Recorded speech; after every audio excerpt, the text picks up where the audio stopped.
there often are no harsher critics than ourselves and our self-talk. And fear is a powerful liar.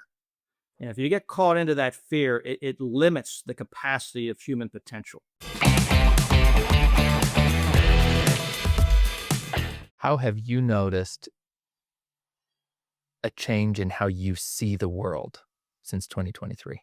Well, there's a lot to unpack there, and I appreciate you asking the question. I appreciate you sharing that as well. And just so much resonates. As far as another aspect of how this has changed my paradigm of the world is I used to get caught up in all the negativity of the news. And there's so much narrative that's often a disconnect from truth. And if we're not careful, we can get caught up in that narrative as to how bad things are. And there's a lot of bad things that happen in the world, can't deny that. But the norm is kindness and the good. The bad's the exception. But without me even realizing it, I was being conditioned to see the world through a lens that was glass half empty instead of half full. And all the things that used to weigh on me, I used to feel powerless to do anything about it. All the negative in the world, and what can I do? I'm just an ordinary guy, and well, I can't do anything about it. And then you take this defeatist attitude, which I think we often all feel at times.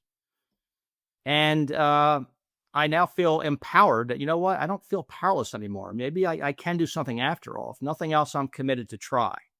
So I'm channeling all my energies instead of all the circle of concern. I'm focusing on my circle of influence, what I can control, hoping to expand it. And that's happening. And that's been life changing, just that paradigm shift. And this act of kindness kind of snapped me out of a subconscious trance, so to speak. What I've also learned is that, look, we alluded to this earlier, is that there often are no harsher critics than ourselves and our self-talk. And fear is a powerful liar. And if you get caught into that fear, it limits the capacity of human potential. And I am convinced, because I lived it, with a foundation of heart, guided by passion and purpose, there is no dream too big nor any star beyond reach.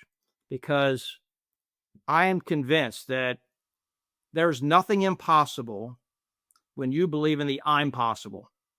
When you're guided by heart, passion, and purpose, and you start to test your limits and you actually start to exceed them and realize, you know what, I can do this. I can do these interviews. I can be on radio programs. I can be on podcasts and not make a fool of myself. I mean, I may do that anyway, but who cares, right? I mean, you got to laugh at yourself and don't take yourself too seriously. And once you get out of your comfort zone and you're willing to be vulnerable and test your limits, then instead of being controlled by fear, you become fearless.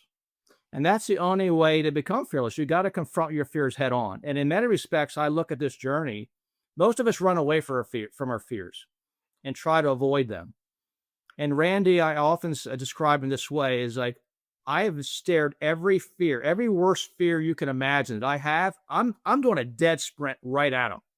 And I have been, like, every day for the better part of 2 years now. And it scares the, what out of me. But you know what? I'm still here, and I'm getting comfortable being uncomfortable, gaining a little bit more confidence that, you know what? I can do this, and I'm going to do this. And there's nothing going to hold me back, and there's no self-talk's going to say, no, you can't. Because there's an adage that says, whether you say you can, you can't, you're right. And I'm a can-do person. I'm not a cannot person.